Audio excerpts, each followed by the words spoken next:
The Macintosh is one of the most important personal computers of all time, and it's still with us today. Almost 40 years since its original debut, we still use Macs. But where did they all get started?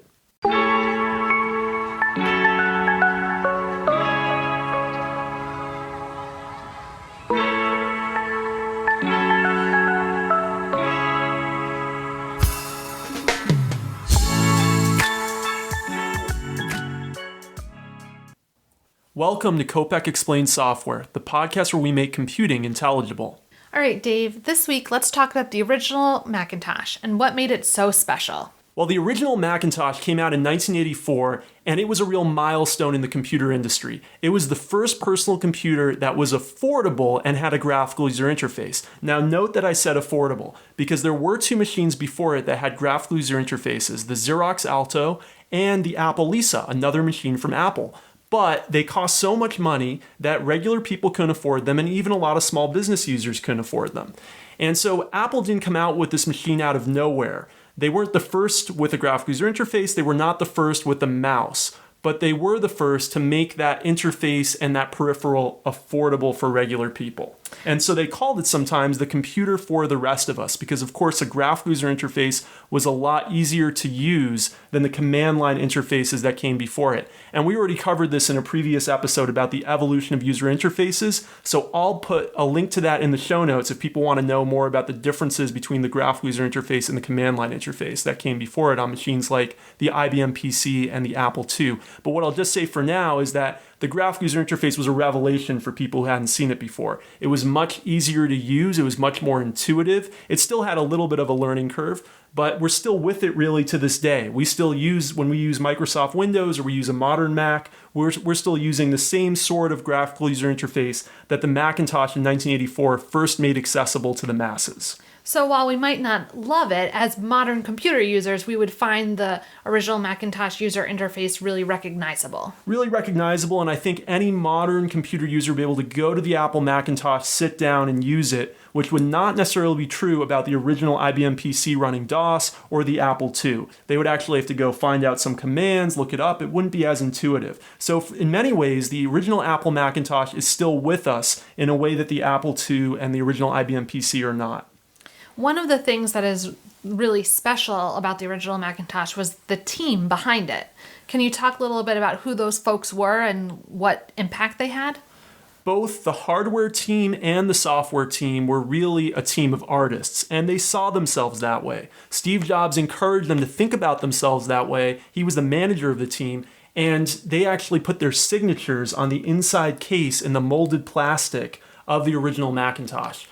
So we had great people working on software like Bill Atkinson and Andy Hertzfeld. To this day are considered some of the greatest software engineers that Apple ever had. Great hardware people like Burrell Smith and Bud Tribble. But an interesting thing is that there were also great artists in the literal sense of artists. For example, Susan Kare designed a lot of the icons on the original Macintosh. And she also would go on to design a lot of the icons on some early versions of Microsoft Windows. So in many ways, she defined the iconography of the entire desktop PC market for a couple of decades. And those analogies and paradigms that she laid out, we're still actually living with. So there were so many superstars on this team, not to mention that it was being led by Steve Jobs, who to this day, of course, is considered one of the greatest businessmen of all time. Back in 1984, he might not have been quite the businessman he was when he died in 2011. There were some real issues with the business model of the original Macintosh.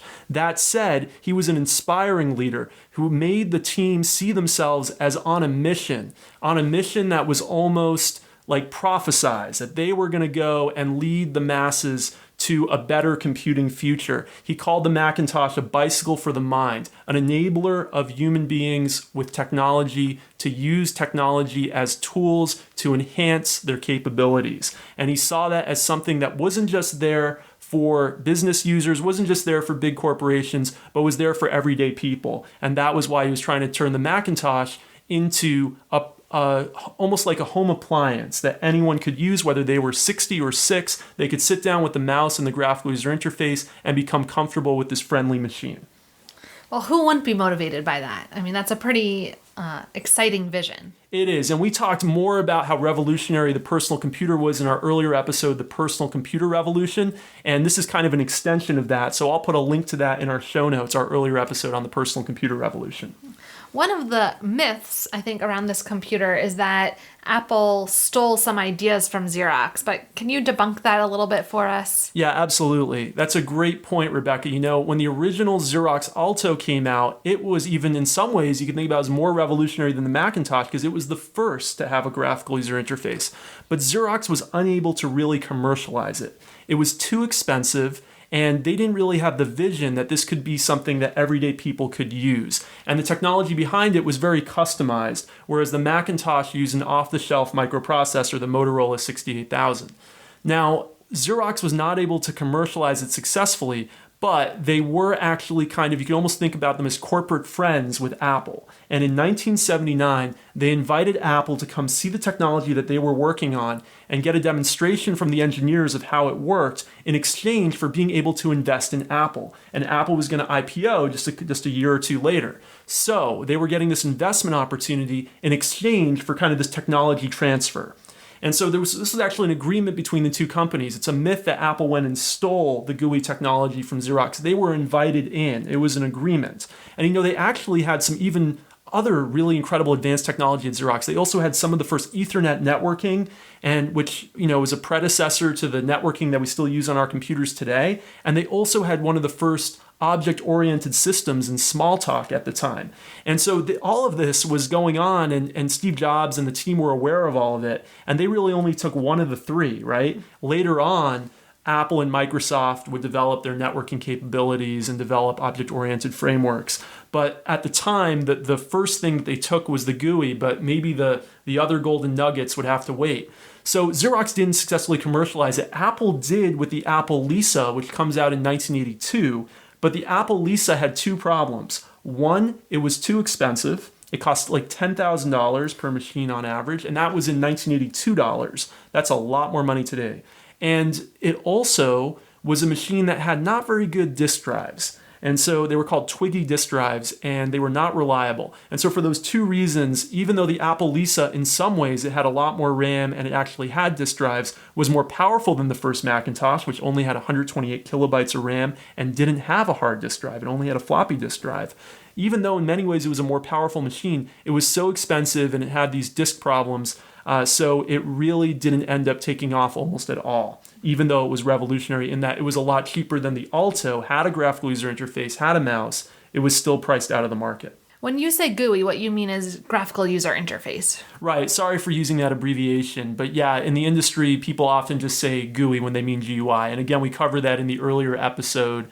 What was the evolution of UIs that I'll link to? So the original Mac really capitalizes on some timing. It's and a vision that Steve Jobs has, as well as some pretty powerful and new technology that everyday folks hadn't had access to in the past. Right, that's right. So it was a technological milestone. It was making this interface, the graphical user interface, affordable to everybody. And at the same time, it was packaging it in such a way, in a friendly way, in a way that had actually some software partners there at launch. One of the big software partners when the Macintosh came out was Microsoft. In fact, we talked about this in our spreadsheets episode, but Microsoft Excel originally came out on the Mac. Microsoft PowerPoint originally came out on the Mac. And Microsoft Word first sold a lot of copies on the Mac. Mm-hmm. And so actually a lot of Microsoft's famous apps first came out on the early Macintosh and then later were ported to Windows. So, and PowerPoint actually first came out from a independent startup company that then got bought by Microsoft later on. But anyway, the point being, there was some really innovative software that came out on the original Macintosh within the first couple of years of its release, including the first desktop publishing software. That was another way that the Macintosh was revolutionary, was that there used to be really expensive, really sophisticated typesetting software for doing any kind of printed documents, whether we're talking about even things as simple as flyers or posters, but also things as sophisticated as books. And the publishing industry very quickly moved to the Macintosh. It was the combination of the graphical user interface, which meant you could have a WYSIWYG interface, WYSIWYG, SIWIG. What you see is what you get. And what that means is what you're seeing on the screen is exactly what the document's going to look like when it gets printed. And the Macintosh really popularized that because it had the capability with its bitmap display with a graphical user interface to really make that possible. But then the other big thing was Apple shipped the laser writer within a year of the Macintosh. And this was another big thing that Steve Jobs was really pushing for, and he was right about it, is that having the combination of the WYSIWYG software with the laser writer allowed people to quickly output business quality documents without having to use these really sophisticated typesetting systems, and even do it in a better, more intuitive way, produce these documents. And so the Mac made a big impact on the publishing industry within a couple years of its release. In fact, the laser writer printer, which they developed in combination with Canon, was so sophisticated, it actually had a microprocessor as powerful as the Macintosh itself. And it actually cost more than the Macintosh itself. It's hard to think about today that a small laser printer would cost as much as a relatively expensive computer, but actually cost even more back then. That's how advanced laser writer technology was at the time, or laser printer technology was at the time. Something else that was special or unique about the Macintosh was also just the marketing campaign. It really took hold in a pop culture kind of way. There's this really famous commercial, and it's won many awards, being the most famous commercial of all time, from both the public and also from industry bigwigs who voted on it. But in the advertising industry, Apple's 1984 commercial, which announced the debut of the Macintosh and aired only once at the Super Bowl, is considered one of the greatest commercials of all time. And basically what it does is it poses IBM, which was the big computing behemoth in the 1980s, and we of course talked about IBM in our previous episode about why the IBM PC was so important, and I'll put a link to that in the show notes. But IBM was the dominant computing company, and they were seen kind of as the bad guy, of course, by Apple. Apple was like the upstart, kind of revolutionary, and IBM was this big monolith with everyone doing the same thing, everyone using these boring machines. And that's how they posed them in 1984. It was a play on the book 1984 by George Orwell. And they were saying, well, you know, if you want to be like a clone of everyone else and use a PC, then you're like kind of the mindless drones in the book 1984 who follow the great leader. And then in the commercial, and we actually have a poster of it here in the room that we're talking about. It's a really cool poster. But you have this young woman who is running with all these guards from, you know, the big state, in this case IBM, going after her, and she's holding a sledgehammer and wielding it and throwing it around and around her body, and then releases it into the screen that all the drones are watching, and it explodes. Anyway, I'll put a link to a YouTube video of it in the show notes so people can check it out. But that commercial was revolutionary, and it really spoke to this whole ethos of the Macintosh being for creative thinkers, for regular people, and not for just business drones and technical people. Mm-hmm. You know, that commercial really brought what the culture of Apple is to the general public, which then became a trend. And they've had a lot of really interesting, fun, cool commercials since then that really speak to what is the characteristic of an Apple user. Yeah, it was really a landmark commercial, just not only for Apple, but also for the entire advertising industry. But, you know, you'd think, okay, they have this great commercial, and they have this exciting machine that it would really do great when it came out. But the truth is, for the first year that the Macintosh came out, it didn't do so great. And they had a real problem at Apple because they'd put a lot of money and engineering resources into developing this machine, and it was not really doing as well as the Apple II that it was supposed to replace. The Apple II, for years after the debut of the Macintosh, was really what kept Apple going. And they had already had two failed machines. They had the Apple III, which failed, and they'd had the Apple Lisa, which failed. And so they really needed the Macintosh to be successful, but during the first year, for a couple of reasons, it really wasn't. What are some of those reasons? So the two things that were really problematic with that first 1984 Macintosh, sometimes called the Mac 128K, is that it only had 128K of RAM. Now, that was actually a lot for a personal computer in 1984, but the issue was that with a new graphical user interface operating system, 128K was really not enough to do any kind of sophisticated software on top of already having to run the graphical user interface operating system. And so today, of course, we think 128K, that's laughable. It was a significant amount of RAM at the time, but it was not enough for what the machine was trying to do. So quickly, about a year later, they came out with what sometimes was called the Fat Mac, which was the Mac 512K. It had 4 times as much RAM. And it was actually when the Mac started to be able to run some more sophisticated software. And then a year after that, the Mac Plus came out that had a megabyte of RAM, and things started to really be more comfortable. But the other thing about the Macintosh is in the public, even though some people were excited about it, there was a lot of people, including these kind of business users and people who were loyal to IBM, who saw it as kind of a toy. It didn't have enough RAM to really do the interesting software. It had this mouse, which to us today looks familiar, but to people back then also looked kind of like a toy. And it didn't run any of that DOS software that had become so dominant in the PC industry. So it wasn't compatible with a lot of people's software. It didn't have enough RAM. And, it didn't even have a hard drive, actually, the original Mac, which was pretty normal for personal computers at the time. But for a machine that expensive, it would have been nice if it had a hard drive. And it took years, actually, till Macs got hard drives. And there's one more thing. Steve Jobs had such a vision of it being this appliance-like device that anyone could use that he didn't want to make its internals kind of open to the user.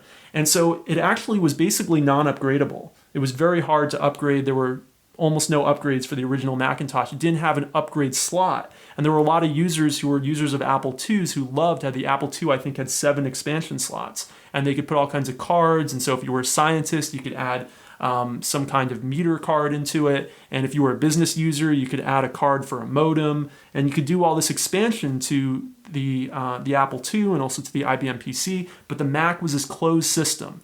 So it was a closed system that didn't have enough RAM and didn't have the type of software that people were using in businesses. So its first year, it didn't really sell very well. And there wasn't like this killer use case. It took a year or two for that desktop publishing market that we talked about earlier to take off, and for these Macs with more RAM and more expansion capabilities to come out. And Steve Jobs would actually leave the company in 1985. He was basically forced out because he had bet everything on the Mac, and the Mac hadn't done so well. So he got into a boardroom battle with the CEO that he had brought in, John Scully, and there's a great story behind that maybe we'll talk about on another episode. But he basically got forced out of the company, and then he would go on to start Next, which eventually got bought by Apple in 97, and that would bring him back. But he was gone from the company he founded for almost 12 years. The original Mac has quite a legacy. Is there anything else that would be important for our listeners to know about? Well, of course, the Mac didn't win the desktop wars. And again, this is something we'll probably get more into in an episode about this, but Microsoft Windows did. And we talked about in our IBM PC episode how DOS became the dominant operating system of the 1980s. And DOS, of course, got replaced by Microsoft with Windows. And the first version of Windows doesn't actually come out that long after the Macintosh. The Macintosh comes out in 1984, and then Windows comes out in 1985, Windows 1.0. And Windows 1.0 was even less of a success than the Macintosh. Nobody bought Windows 1.0, but Microsoft would keep iterating. There was Windows 2.0, which also wasn't a huge success, but then it really started to hit its stride with Windows 3.0.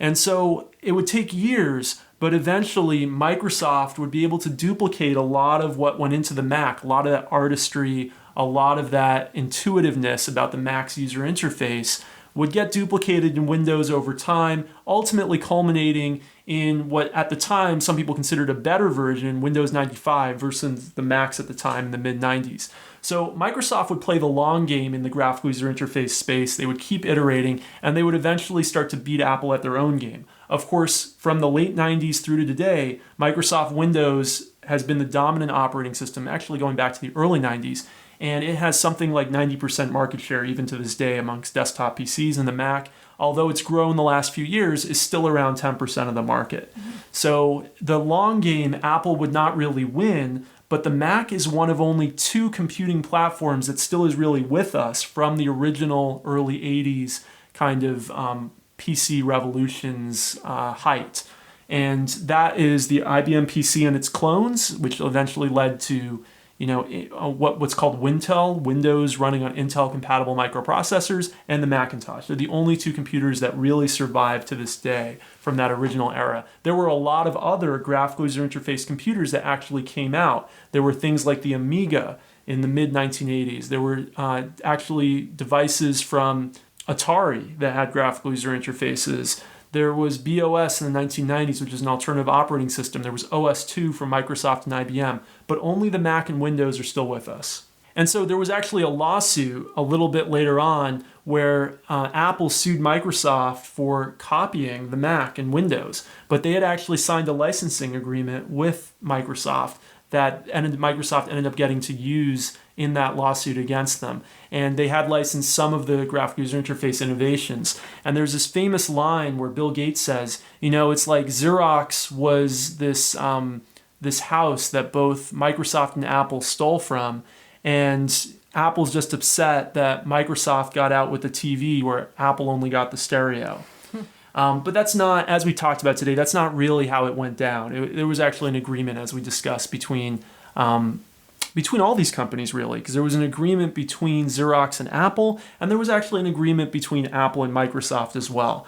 And Microsoft kind of cut its teeth making some of its first GUI software for the Macintosh, and they were a pivotal part of that. And to this day, Microsoft makes software for the Macintosh. They've never stopped. Microsoft is one of the largest vendors of software for the Macintosh. Almost everyone who uses a Mac uses Microsoft Office for Mac. Well, Rebecca, we'll talk more about the evolution of the Macintosh in a future episode, but it was great having everyone this week. I want to remind everybody to leave us a review on your podcast player of choice. Rebecca, how can people get in touch with us on Twitter? We're at Kopec Explains, KOPECEXPLAINS. And we look forward to seeing you next week. Thanks for listening.